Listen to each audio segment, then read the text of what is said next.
Hello student, my self Shailesh Kumar Maurya. और आज के इस वीडियो में हम एक सिमिलर टाइप ऑफ क्वेश्चंस का डिस्कशन करेंगे। जैसे देखो, इस तरह के क्वेश्चन एग्जाम में खुद पूछे जाते हैं कि इनमें से आपको 4 ऑप्शन दे देंगे, पूछेंगे कौन सी ग्रीन हाउस गैस है, कौन सी ग्रीन हाउस गैस नहीं है। और कई बार जैसा कि आप ये पहले वाले क्वेश्चन में देख सकते हो, ये भी पूछते हैं कि हाईएस्ट कंट्रीब्यूटर कौन सा है। तो इसमें कई बार ऑप्शन बहुत ज़्यादा वेरी करते हैं। तो ये ढेर सारे क्वेश्चन हैं। पहले इसकी मैं आपके साथ में थ्योरी डिस्कस करूंगा, फिर आपको मैं समझाऊंगा कि इस क्वेश्चन की किस तरह से इसका क्या करेक्ट आंसर होना चाहिए। देखिए, हम यहाँ पे डिस्कशन करने जा रहे हैं आपकी ग्रीन हाउस गैसेस को लेके। ठीक है, देखिए पहली क्लासिफिकेशन मैं करूँगा टाइप के बेसिस पे। कई बार हमसे एग्जाम में पूछा जाएगा इनमें से कौन सी मेजर गैस है, और एक कॉलम दे देंगे कौन सी माइनर है।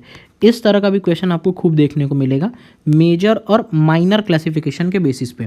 तो पहले ये देखो, मेजर में आपको टोटल याद करनी है। यहाँ पे 6 गैसेस हैं जिनको हम मेजर के अंदर रखते हैं। कौन कौन सी गैस है उसकी मैं लिस्ट लिख रहा हूँ। देखो, एक है कार्बन डाइऑक्साइड, एक है आपकी CH4, फिर क्या पड़ेगा आपका CFCs, क्लोरोफ्लोरोकार्बन्स हो जाएंगी।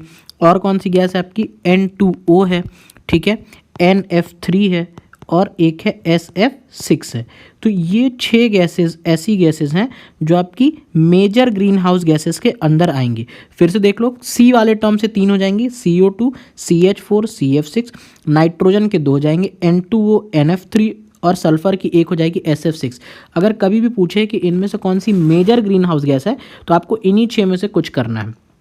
अब देखो, अगला प्रॉब्लम बनेगा यहाँ पे माइनर ग्रीन हाउस गैसेस कौन कौन सी हैं।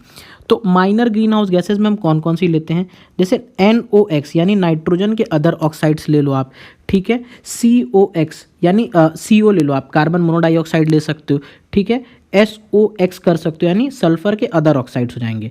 ठीक है, तो ये किस में आ जाएंगे, आपके अदर ग्रीन हाउस गैसेस में आ जाएंगे। अच्छा, कई बार क्वेश्चन यहीं पे घुमा देता है, हमेशा SO2 दे देता है, तो ध्यान रखना SO2 आपकी माइनर ग्रीन हाउस गैस है, लेकिन ये मेन गैस है जो क्या कंडक्ट करवाती है हमारे साथ, एसिड रेन कंडक्ट करवाने में ये कैसी गैस हो जाती है, मेन गैस हो जाती है। तो ये वाला ध्यान रखना।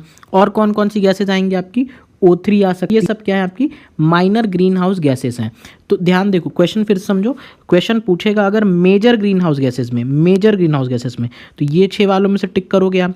माइनर में पूछेगा तो नाइट्रोजन के ऑक्साइड NOx, सल्फर के ऑक्साइड्स हो सकते हैं, जिसमें मैंने एक आपको बताया SO2 जो कि आपका माइनर ग्रीन हाउस गैस है, लेकिन एसिड रेन के लिए क्या है, ये मेन कॉज करता है। और क्या हो सकता है, CH4 हो सकता है, CO हो सकता है, O3 हो सकता है।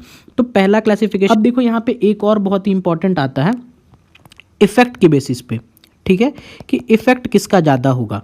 अब देखो, अगर आप इफेक्ट के बोलोगे, यानी देखो अगर मान लो सभी गैसेस की कॉन्सेंट्रेशन हम इक्वल कर दें, जैसे आपको पता है कि हमारे पास जो कार्बन डाइऑक्साइड है, ठीक है, वो कितनी परसेंट आपकी 0.03% है, मान लेते हैं इस तरह से, ठीक है। वाटर वेपर है, उसका भी कुछ ना कुछ परसेंटेज है, ठीक है, वाटर वेपर है, वेरिएबल है, इसलिए कोई परसेंटेज डिफाइन नहीं करते। आपकी इस तरह से मान लो मीथेन है, CH4 है, इसकी भी कुछ एटमॉस्फेयर में परसेंटेज होगी, ठीक है।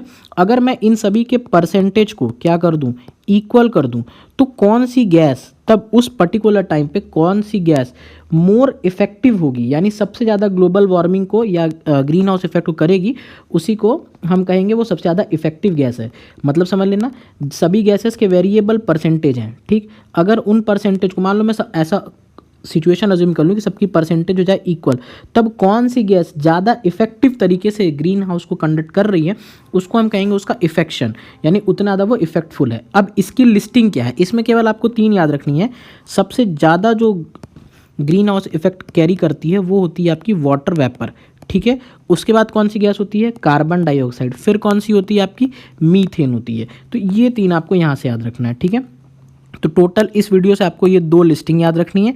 एक तो हो गया ये इफेक्ट वाली, सबसे ज़्यादा होता है वाटर वेपर का, फिर होता है CO2 का, और फिर होता है CH4 का। इफेक्ट पूछेगा तो इस पे, और एक आपको मैंने बता दिया ये मेजर और माइनर। चलिए अब इस क्वेश्चन को एक बार देखते हैं। पहला क्वेश्चन है, which one of the following naturally occurring green house gases causes the highest percentage of the green house effect. यानी देखो हाइएस्ट परसेंट पूछा है, यानी यहाँ पे ये पूछना क्या चाह रहा है आपसे, इफेक्ट पूछना चाह रहा है। तो कभी भी यहाँ पे आप ऑप्शन में कार्बन डाइऑक्साइड जो दिया है ना, ये तो ऑप्शन में हो ही नहीं सकता। क्यों? क्योंकि हमसे इफेक्ट पूछा है ना। सबसे ज़्यादा इफेक्टफुल कौन सी होती है? हाँ, आपकी वाटर वेपर होती है। तो इस वजह से इसका क्या आंसर हो जाएगा? ऑप्शन डी इसमें करेक्ट होगा। ठीक है, क्वेश्चन समझ में आ रहा है? इस तरह के क्वेश्चन खूब आते हैं। अब देखो एक और, which of the following has the highest contribution. ठीक है, highest contribution in the global warming. तो हाईएस्ट कंट्रीब्यूशन इनमें से कौन सा गैस है? कंट्रीब्यूशन मतलब इफेक्ट हो जाएगा। ठीक है, कंट्रीब्यूशन इफेक्ट कौन सी हो जाएगी आपकी? कार्बन डाइऑक्साइड, क्योंकि वाटर वेपर ऑप्शन में है नहीं। तो वाटर वेपर ऑप्शन में नहीं है तो कौन सा ऑप्शन हो जाएगा हमारा? कार्बन डाइऑक्साइड करेक्ट हो जाएगा। चलो नेक्स्ट देखो, द मेन कंपोनेंट। यानी देखो मेन, यहाँ पे शब्द को पकड़ो, मेन बोला है ना, तो मेन का मतलब क्या है? ये मेजर वाला पूछना चाह रहा है आपसे। तो मेजर कंपोनेंट कौन से हैं? तो देखो हमने पढ़ा था मेजर कंपोनेंट में आपका CH4 भी आता है, N2O भी आता है। ठीक है, तो ये सब मेजर कंपोनेंट में आते हैं। यहाँ पे ओजोन भी दे दिया, चलो कोई बात नहीं। तो इसमें क्या आंसर हो जाएगा? इस हिसाब से देखोगे तो more than one of the above आपका क्या हो जाएगा? करेक्ट हो जाएगा। तो ऑप्शन ई इसमें क्या बैठेगा? मेरे लिए करेक्ट बैठ जाएगा। चलो नेक्स्ट क्वेश्चन देखो, which of the following is not a green house gas. तो अगर जो मेजर और माइनर की लिस्ट में नहीं फॉल कर रहे हैं वो क्या हो जाएंगे? आपके नहीं हो जाएंगे। तो अगर मेजर और माइनर में कौन सी गैस नहीं फॉल करी? आप देख सकते हो ऑक्सीजन। ऑक्सीजन यहाँ पे ई ऑप्शन सही हो जाएगा। Next, which of the following is not a green house gas. तो सिंपली आप देख सकते हो यहाँ पे कार्बन डाइऑक्साइड है ही है, मीथेन भी है, ओजोन भी है। कौन सी नहीं है आपके सामने? प्रोपेन। प्रोपेन एक ग्रीन हाउस गैस नहीं है। ठीक है, अच्छा यहाँ पे एक बार लिस्टिंग बता दूँ, कि कभी कभी ऐसा है कि not a green house gas का क्वेश्चन आ जाए। समराइज कर देता हूँ, not a green house gas का क्वेश्चन आ जाए तो इसमें आपकी जो फेमस ऑप्शंस होते हैं जो क्वेश्चंस में, जैसे ऑक्सीजन हो सकता है आपका, ठीक है, N2 हो सकता है आपका, आपने देखा ऊपर प्रोपेन हो सकता है। कई बार और अच्छा क्वेश्चन देखोगे तो आर्गन भी हो जाता है। ठीक है, आर्गन से रिलेटेड एक फैक्ट मैं आपको और बताऊं तो अगर आप एटमॉस्फेयर में परसेंटेज देखते हो ना, सबसे ज़्यादा परसेंटेज किसका है आपका? नाइट्रोजन का, फिर किसका है? ऑक्सीजन का, फिर किसका आता है? आर्गन का ही परसेंटेज आता है। उसके बाद कार्बन डाइऑक्साइड और इस तरह की आती है। तो आर्गन यहाँ पे भी आता है, इसीलिए आर्गन भी आपको कई सारे ऑप्शन में दिखेगा। ठीक है, तो ये था एक कंप्लीट वीडियो जिसमें हमने एक इस तरह के इंपॉर्टेंट प्रॉब्लम का डिस्कशन किया। होप करते हैं आपको वीडियो अच्छा लगा होगा, और वीडियो अच्छा लगा तो लाइक और शेयर जरूर करना, और पहली बार चैनल पे आओ तो चैनल को सब्सक्राइब करके बेल नोटिफिकेशन जरूर प्रेस कर लेना। So that